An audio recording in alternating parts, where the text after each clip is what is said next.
The Grant house in Savannah, Georgia, stood like a graceful memory from another era. Its tall white columns caught the morning light, and its wide verandas whispered stories of families long gone. Inside, the scent of freshly brewed coffee mingled with the faint aroma of lemon polish. Lydia Grant, 38, leaned against the kitchen counter, listening to the soft creak of the hallway floorboards above her. To others, those imperfections would have been flaws. But to Lydia, they were part of the home's heartbeat, a rhythm she cherished deeply. "Mommy, look. The clouds are turning into animals." Her 6-year-old daughter Ella pressed her tiny hands against the living room window, her curls glowing under the sunlight. Lydia smiled, watching the reflection of her little girl's wonder. Ella's imagination was boundless. Every morning she saw a new world in the sky. Lydia poured orange juice into a glass and called out gently, "Come have breakfast, sweetheart." Breakfast at the Grant house always looked peaceful, on the surface. The morning light fell softly across the table, but underneath that calm, something in the air felt off. When Aaron Grant, Lydia's husband, descended the stairs, he looked as impeccable as ever. Tall, 40, with a kind of charm that made neighbors call him perfect. He carried himself like a man who knew he was being watched. Yet his smile never quite reached his eyes. "I have an important meeting this weekend," Aaron said, patting Ella's head with practiced affection. "If it goes well, it could change everything for us. Daddy might even bring you a special gift." Ella's eyes widened with joy. "A puppy?" she asked. Aaron chuckled. "Maybe something even better." Lydia forced a smile, but unease rippled through her chest. There was something in his tone, smooth, confident but hollow. It didn't sound like business. Sounded like planning. Ever since Lydia's mother had passed away 3 months earlier, things had shifted. The grief still hovered like a gray mist over her days, but Aaron's behavior had changed even more. He had grown distant, impatient, and strangely preoccupied with their finances. The inheritance Lydia's mother had left, a sum larger than she ever expected, had brought comfort but also tension.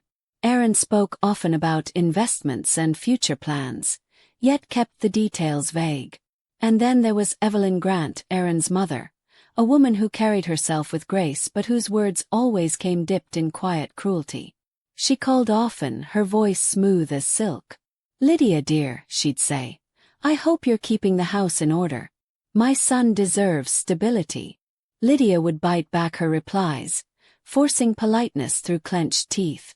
Evelyn believed no one was ever good enough for Aaron, not even his wife. With Ella, Evelyn's affection came with strings attached. "Sit properly," she would scold the child. "A young lady must behave." Ella would glance at her mother helplessly, her small shoulders tense. Lydia often found herself torn between anger and silence, choosing the latter to keep the peace.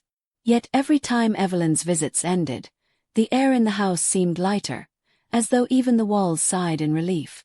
One morning, while Lydia packed Ella's lunch for school, she noticed Aaron staring at the bank documents spread across the kitchen island. His expression was cold, unreadable. When he caught her looking, he quickly folded the papers and said, "Just checking on some bills. Don't worry about it." But Lydia did worry. Lately he'd grown secretive, his phone always face down, his briefcase always locked. Even at dinner, his mind seemed miles away. When she asked if something was wrong, he simply replied, "I'm doing this for us, Lydia. You'll see." Lydia turned to her art for refuge. She had spent years working toward her first major exhibition at the Savannah Museum of Fine Arts, an ambitious project celebrating forgotten female artists. The work gave her a sense of purpose again, something that belonged only to her. "You're painting ghosts," Aaron once teased. "Women no one remembers." She had smiled faintly and replied, "Someone has to remember them." He laughed, but there was no warmth in it. Ella often wandered into Lydia's studio while she worked, curiosity lighting her face. One afternoon, the little girl held up a faded photograph she had found in a box of Lydia's old belongings. "Mommy, is this Grandma?" she asked. Lydia froze. It was an image of her younger self standing beside her late mother, both smiling under a tree. "Yes, baby," Lydia said softly. Ella stared at the picture, then whispered, "She talks to me sometimes. Grandma says I should be careful." Lydia's brush slipped from her hand. Lydia tried to laugh, but her voice came out thin. "Oh, sweetheart, sometimes our dreams make us think we're talking to people we miss." Ella nodded thoughtfully. "But Grandma said Daddy is hiding something." Lydia's heart skipped a beat. What did she say exactly? The little girl frowned, struggling to recall. "She said to stay close to you. She said the house remembers." A chill crept up Lydia's spine. She didn't believe in ghosts, but the child's certainty felt too strong to dismiss. That evening, as Aaron came home late again, Lydia watched him from the kitchen doorway. He moved with that same composed confidence, greeting Ella with a kiss and Lydia with a half-smile. "You've been working hard lately," she said carefully. "Trying to make sure our future's secure," he replied, his tone clipped. When she mentioned her upcoming art show, he didn't even look up. "That's nice, Lydia, but don't overthink it. You've got your little project and I've got mine." His words stung. It wasn't what he said. It was the quiet dismissal beneath it. Evelyn called the next morning, her voice as poised as ever. "I'll be coming over tomorrow, dear. I need to see how you're managing the inheritance paperwork." Lydia forced calm into her tone. "Everything's under control." "Oh, I'm sure you're doing your best," Evelyn said sweetly. "Still, money can be complicated. Aaron told me you've been distracted lately." Lydia gripped the phone tighter. "I'm fine, Evelyn. Truly." "Good," came the cold reply. "Because family should be built on trust." When the call ended, Lydia stared at the silent receiver, unease spreading like a stain through her thoughts. Later that day, Ella tiptoed into her mother's room holding her stuffed rabbit. Ella nodded. They were whispering. "Daddy said it will look normal soon." The words unsettled her. Lydia hugged her daughter close, pretending calm. "Sometimes adults talk about things that sound strange. Thank you for telling me." But as she tucked Ella into bed that night, Lydia couldn't shake the image of her husband whispering behind closed doors. That night, when the house grew quiet, Lydia passed Aaron's study. The door, usually locked, was slightly ajar. A thin band of light spilled across the hallway floor. Curiosity and fear pulled her closer. She stepped inside, careful not to make a sound. Papers were stacked neatly on his desk, but one drawer hung open. Inside lay a folder marked life insurance. Lydia's pulse raced as she flipped it open. Her name was on the policy, taken out just a week after her mother's funeral. The beneficiary, Aaron Grant. Her knees weakened. The paper trembled in her hand. "No," she whispered, refusing to believe what her eyes told. She set the folder back exactly as it had been. "Her mommy," she whispered. "I heard Daddy talking to Grandma Evelyn. He said you won't notice." Lydia froze mid-step. "You sure, baby?" Her breath shallow. Maybe she was mistaken. Maybe he was just being cautious. But why now? Why so soon after the inheritance? The questions clawed at her mind until dawn. When Aaron left for work the next morning, she barely met his gaze. The warmth between them, whatever remained of it, had turned to quiet fear. 2 days later, Ella came into the kitchen holding her sketchpad. "Mommy, I dreamed about the basement again," she said softly. Lydia frowned. "What basement?" "The one with the secret room," Ella answered matter-of-factly. "The one Grandma told me about." Lydia felt the air go still. The old servants' basement had been sealed decades ago. She'd only seen it mentioned once in the property records. "Sweetheart," she asked carefully, "did Daddy tell you about that?" Ella shook her head. "No. Grandma said it's for hiding when bad people come." Friday evening arrived thick with tension. Aaron stood in the doorway with his suitcase, dressed sharply. "The meeting got moved up," he said casually. "I'll be gone for the weekend." Lydia nodded slowly. "Of course." He kissed Ella's forehead. Be good for Mommy, okay? After the door closed, silence settled like a shroud. Lydia wandered through the house, touching familiar objects. The old piano, the framed photos, the creaky banister. Each one felt suddenly fragile, as though it might vanish at any moment. That night, while Ella colored in the living room, Lydia noticed a shadow move outside the window. A tall figure in a dark coat lingered near the garage before circling toward the backyard. Her breath caught. She quickly shut the curtains and pulled Ella close. "We're staying inside tonight," she whispered, forcing a steady tone. Ella looked up, her eyes wide. "Mommy, is Daddy's friend here?" Lydia swallowed hard, her voice trembling. Maybe it's just someone passing by. But deep down she didn't believe it. When bedtime came, Ella clung to her mother's hand. "Mommy, can I sleep in your room tonight?" Lydia hesitated, then nodded. "Of course." The little girl hugged her stuffed rabbit tightly, whispering, "Grandma said bad people come at night." Lydia tried to smile. Then Grandma must be watching over us. But sleep didn't come easily. Every creak, every distant sound set her nerves on edge. Somewhere between wakefulness and fear, she realized her daughter's innocent warnings might not be imagination. They might be survival. Around midnight, a faint sound woke Lydia. A distant hum, followed by the soft hiss of air. For a second she thought it was the wind. Then her throat began to itch. She sat up quickly, her senses sharpening. A strange chemical smell filled the air. Gasoline. Her pulse quickened. She swung her legs off the bed and tiptoed to the window. The handle refused to turn. She tried the door next, but it wouldn't budge either. Panic clawed at her chest as she realized every exit had been locked from the outside. "Mommy!" Ella's small voice came from the doorway, trembling. She clutched her stuffed rabbit tightly. "It smells funny." Lydia's heart pounded. "It's okay, baby," she whispered, masking terror with calm. "We just need to get out." A low mechanical hum started again, this time louder. Lydia rushed downstairs and saw metal shutters descending over the windows. "No," she breathed. Her shaking hands grabbed at the back door, but it was sealed too. Then she saw it, thin threads of smoke curling under the kitchen door. The fire crackled to life on the other side. The smell of burning wood filled the air, sharp and suffocating. "Ella!"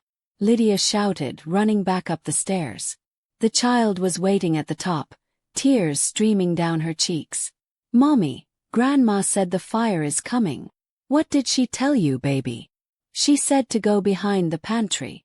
Ella cried, her voice breaking. Lydia hesitated for only a moment before scooping her daughter into her arms and running toward the kitchen. The smoke was thick now, stinging her eyes. She coughed hard, covering Ella's mouth with a piece of her sleeve. Behind the pantry. Lydia's mind raced. She flung open the door. It was a small space filled with shelves of canned food and flour jars. "Where, sweetheart?" "There." Ella pointed to the lower shelf. Lydia knelt down, pulled it aside, and found a narrow wooden panel. She pried it open with trembling fingers. A hollow thud echoed. A hidden tunnel revealed itself. Darkness waited below.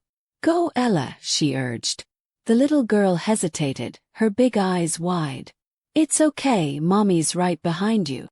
Ella crawled inside, gripping her rabbit. Lydia followed, dragging the panel shut behind them. The air inside was cool but heavy with dust. Cobwebs brushed against their faces as they moved through the narrow passage. Behind them, the fire roared louder, the sound of splintering wood echoing through the walls. Lydia whispered a prayer with every breath, willing her legs to keep moving. The tunnel seemed endless. Lydia's arms ached, her knees scraped against the cold dirt. But Ella kept crawling forward, guided by the faint glimmer of light far ahead. "Almost there, Mommy," she said softly. "How do you know, baby?" "Grandma said the light means safe." Lydia felt tears sting her eyes. She didn't know if it was smoke, exhaustion, or hope. But she kept going until finally, a rusted door came into view.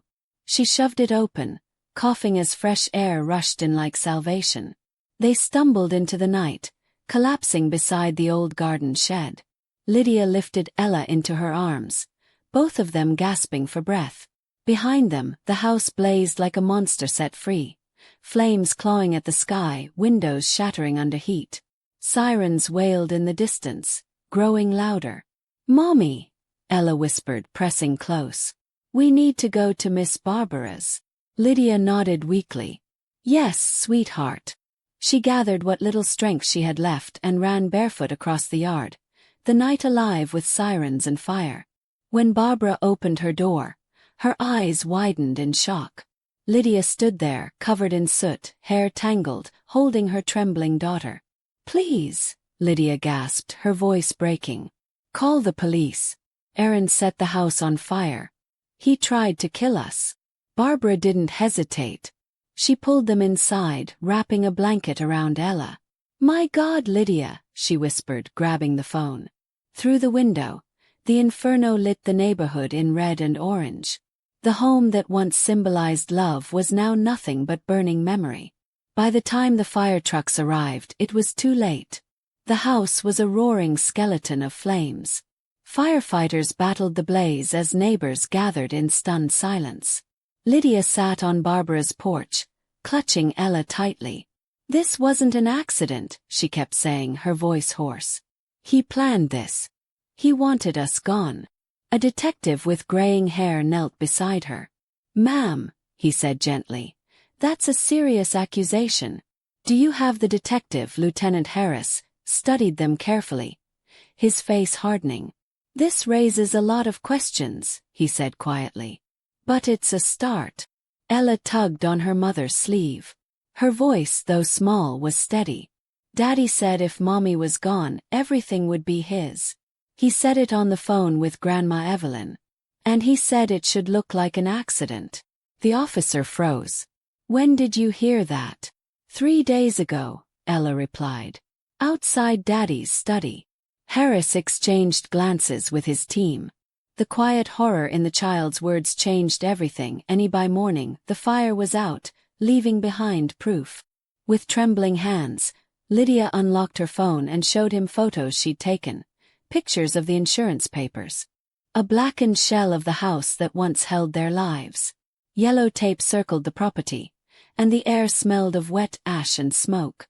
Lydia sat wrapped in a blanket while officers moved around her, snapping photos and collecting evidence.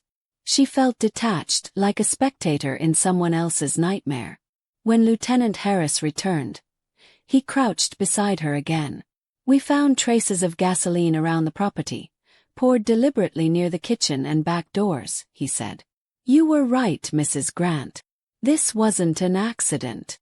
Lydia closed her eyes, a wave of disbelief and sorrow washing over her. "He did it," she whispered. "He really did it." Harris nodded grimly. "We're already putting out an alert for your husband. He never checked into that business meeting he mentioned." His colleagues confirmed there wasn't one scheduled.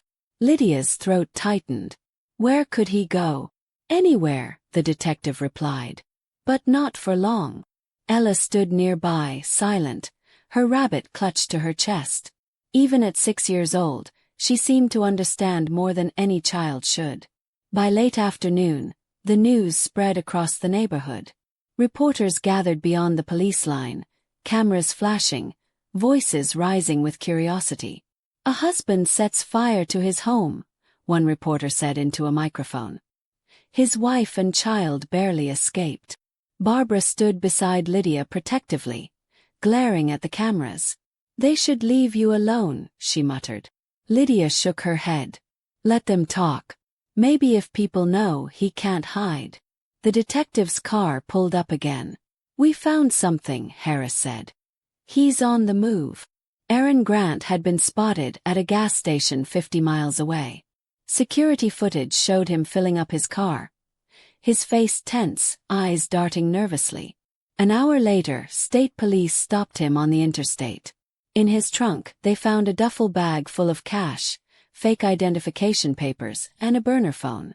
When they pulled him out of the car, he shouted, "I'm innocent. I didn't do anything." But his trembling hands and the smell of gasoline on his jacket told another story. When news of his arrest reached Lydia, she sat in silence.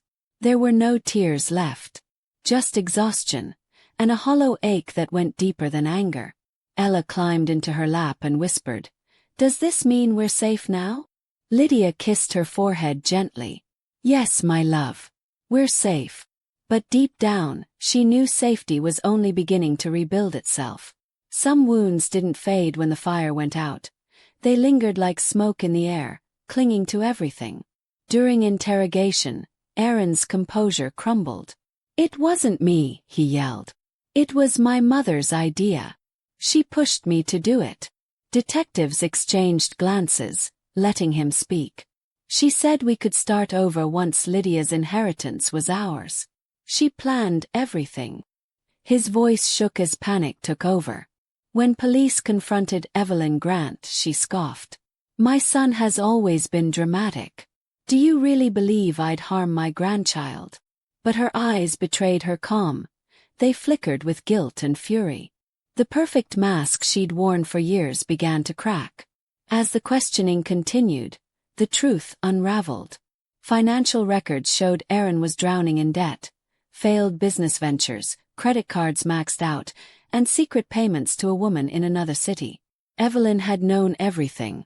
In desperation to save her son's reputation, she'd helped him devise the plan.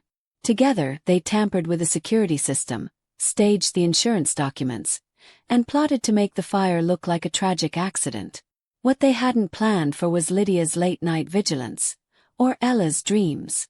3 days later, the Grant scheme was the lead story on every major news channel. The image of Aaron being led away in handcuffs flooded television screens. Evelyn, escorted by officers, still tried to maintain dignity. "This is a misunderstanding," she insisted to reporters. "We're victims of lies." But as investigators laid out the evidence, phone records, gas purchase receipts, and the insurance policy, her denials lost weight. Savannah was stunned. The perfect family had been built on deceit, and now it was burning down in full view of the world. When the trial began 3 months later, the courthouse buzzed with tension. Lydia sat on the front bench, dressed simply in black, her hands folded tightly in her lap. Ella sat beside her, swinging her legs quietly, clutching her rabbit. Reporters filled the gallery, whispering, "That's the wife who survived the fire." Lydia ignored them. Her focus was on the man who had once vowed to love her. Aaron entered the courtroom, pale and restless, his charm gone. He looked at her only once, and she looked right through him. The prosecutor presented the evidence clearly. Gasoline traces, tampered locks, financial motives, and messages between Aaron and Evelyn planning the accident. "This was not a crime of passion," the prosecutor declared. "This was premeditated greed." Aaron's defense tried to paint him as unstable, pressured, and manipulated. But when Aaron took the stand, his words sealed his fate. "It was her idea," he shouted, pointing at his mother. Evelyn rose from her seat, fury breaking her mask. "Don't you dare blame me, Aaron. I did it for you." The courtroom gasped. Lydia closed her eyes. The truth had finally spoken for itself. Evelyn's outburst rippled through the courtroom like a thunderclap. Her own attorney tried to calm her, but she went on, trembling with rage. "You were supposed to be the man of this family. You ruined everything," she screamed. Aaron stared at her, eyes wide, realizing too late that her words had exposed them both. The judge struck his gavel sharply. "Order in the court." But the damage was done. The truth no longer needed proof. It had been shouted in front of everyone. When Evelyn finally sat down, the courtroom fell silent except for the scratching of the stenographer's keys. The prosecutor stood again. "Your Honor, I believe the defendants have just confirmed our case." The judge nodded slowly. Aaron dropped his head into his hands while Evelyn stared ahead. Her face drained of color. Lydia glanced at Ella, who was holding her rabbit tightly. The next day, Lydia was called to the stand. Her heart pounded as she took the oath and sat before the jury. "Mrs. Grant," the prosecutor began, What made you suspect your husband? Lydia's voice trembled at first, then steadied. It started when I found an insurance policy in his desk. My name was on it, but I never signed it. And then my daughter told me things she overheard. Things no child should ever have to say. She paused, glancing at Aaron, who couldn't meet her eyes. That night the house caught fire. I know what I saw. He locked us in. Her words settled heavily in the room. The defense attorney tried to challenge her, implying stress and grief had blurred her judgment. But Lydia didn't waver. I smelled gasoline. The windows were sealed from the outside. He wanted the fire to erase the truth. When her testimony ended, she stepped down slowly, her knees weak but her spirit unbroken. In the gallery, Barbara gave her a small nod of pride. Lydia sat beside her daughter again, clutching her hand as the next witness was. Then came the most unexpected moment of the trial. Little Ella was called to testify. The judge spoke gently. Do you understand why you're here, sweetheart? Yes, sir, she replied in a small voice. To tell the bailiff handed Truth Caldice full of confusion. Lydia whispered softly. It's almost over, baby. But she wasn't sure if she was reassuring her daughter, or herself. Her a small Bible, and she swore solemnly, her rabbit still tucked under one arm. Everyone in the courtroom seemed to hold their breath. Tell us what you heard, Ella, the prosecutor said softly. Ella looked at her father. Daddy said if Mommy was gone, everything would be his. He said Grandma would help him. I heard them on the phone. The courtroom fell silent. Even the reporters stopped typing. Ella continued bravely. Grandma said the house had to look like an accident. Daddy said he fixed the doors and windows. Her voice trembled, but she did not cry. Grandma told him to do it before Mommy found out. Lydia's hands shook as tears streamed down her face. Aaron tried to speak, but his lawyer held him back. Evelyn stared at the little girl with wide, unblinking eyes, her lips parting in shock. The room had become a theater of truth, and no one dared breathe. The prosecutor leaned forward gently. Ella, you said your grandma told you something else. Do you remember what it was? Ella nodded slowly. Not Daddy's Mommy. Mommy's Mommy. The jurors exchanged puzzled looks. Can you tell us what she said? She said to go behind the pantry when the smoke came. She said there's a way out. The prosecutor swallowed hard. And did you find a way out? Ella nodded again. Yes. Grandma showed me in my dream. She saved us. Lydia covered her mouth, sobbing quietly. The courtroom was silent except for her tears. The judge cleared his throat softly. Thank you, young lady. You've been very brave. Ella smiled faintly and stepped down, her small figure illuminated by the light from the courtroom windows. As she walked back to her mother, Lydia knelt and hugged her tightly. You did so well, baby, she whispered. You were so brave. Ella leaned in close and said, Grandma said we're safe now. Lydia nodded, tears glistening in her eyes. Yes, sweetheart. We are. For the first time in months, she felt a fragile peace take root. After closing arguments, the jury retired to deliberate. Hours felt like years. Lydia sat still, Ella asleep beside her. When the jurors returned, the air was heavy with anticipation. The foreman stood. We, the jury, find the defendants guilty on all counts. A murmur swept through the courtroom. Aaron slumped in his seat, his shoulders collapsing under the weight of his choices. Evelyn covered her face, her diamond earrings glinting under the lights as she sobbed, not from regret but humiliation. The judge's voice was firm. Aaron Grant, for attempted murder and arson, you are sentenced to 15 years in state prison. Evelyn Grant, for conspiracy and aiding in a felony, you are sentenced to 8 years. The gavel struck. The sound echoed like final thunder. Lydia sat motionless, her hand gripping Ella's small one. It was over. Not just the trial, but the illusion of family she had lived under for so long. Aaron looked back once as he was led away, but Lydia didn't meet his eyes. She had no tears left, only strength.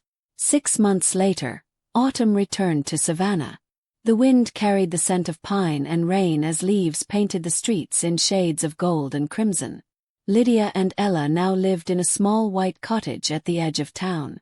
It wasn't as grand as the old house, but it was theirs, a place untouched by lies or fear. The windows were always open, letting in light, laughter, and peace. For the first time in a long while, Lydia felt the world was finally breathing with her instead of against her. Inside the cottage, warmth replaced silence. Lydia had turned one of the rooms into an art studio again. Canvases lined the walls, this time brighter, bolder, alive. The pain had not vanished, but it had transformed into color. She often worked late into the evening while Ella painted beside her with crayons, humming softly. The rhythm of those quiet nights healed more than any medicine could. Every brushstroke felt like a piece of herself returning home. The Savannah Museum of Fine Arts invited Lydia to reopen her postponed exhibition. The title had changed now. It was called Second Light, a tribute to rediscovery and survival. The project honored women who had lost everything yet found their way back to themselves. When the director asked why she chose the name, Lydia smiled faintly. Because sometimes, she said, light comes again just from a different direction. The man nodded, unaware of how personal those words truly were. With part of her inheritance, Lydia created a small foundation to support young female artists. She named it the Evelyn Grant Trust, not after her mother-in-law, but after her own mother, whose spirit she now believed had guided them through fire. It's to honor the kind of woman who protects even when she's gone, Lydia explained at the opening ceremony. The audience applauded warmly, and Lydia felt her mother's presence in the room like a quiet, steady light. Ella flourished too. With the help of Dr. Michael Hayes, a kind and patient child psychologist, she began to speak openly about her fears instead of hiding them. Her drawings became brighter, full of suns, flowers, and smiling faces. One of them, titled Three Lights, showed herself, her mother, and her grandmother standing hand in hand. The drawing was selected for the children's art exhibition downtown. Lydia framed a copy of it and hung it in their hallway, right beside the front door. Michael had become a quiet presence in their lives. At first, he came only for Ella's sessions. But soon he stayed for dinner. His laughter filled the little cottage in ways Lydia hadn't expected. He never tried to replace what had been lost. Instead, he brought calm, steady warmth. One evening after supper, they sat by the fire while Ella dozed off on the couch. Michael looked at Lydia and said softly, "You've built something beautiful here." She smiled. "Not perfect, but real." He nodded. "That's better than perfect." Winter crept in slowly, wrapping the town in quiet snow. On Christmas Eve, Lydia and Ella sat together by the fireplace, the flames reflecting in their eyes. Ella still slept with her stuffed rabbit, worn from time and love. The same one she had carried through the fire. Lydia brushed a strand of hair from her daughter's forehead and whispered, "Your courage saved us, Ella. You gave us a new life." Ella stirred and murmured half asleep, "We saved each other, Mommy. Grandma helped too." Lydia's heart filled with warmth and gratitude. Later that night, after tucking Ella into bed, Lydia stood by the window, watching the snowfall. The world outside was still, peaceful. For the first time in years, she felt no fear of what tomorrow might bring. The reflection in the glass showed a woman transformed, stronger, wiser, no longer defined by betrayal. She whispered quietly, "Thank you, Mom, for never leaving us." Whether it was the wind or something beyond, she thought she heard a soft, familiar voice reply, "You were never alone." Weeks passed, and the rhythm of their new life continued to bloom. Lydia's foundation grew, helping dozens of young women find their voices through art. She spoke at schools, telling them, "Your scars do not define you. They remind you that you survived." Every time she said it, she felt the truth of her own words settle deeper in her soul. Ella often joined her on these trips, proudly introducing herself as the girl who escaped the fire. Together they turned survival into strength, fear into light. And so, life at the little cottage became a story of second chances. The ghosts of the past had not vanished.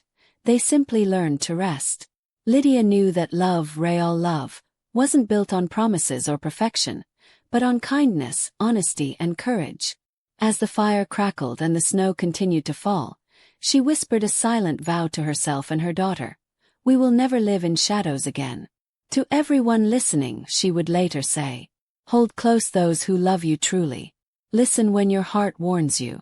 And when the darkness comes, remember.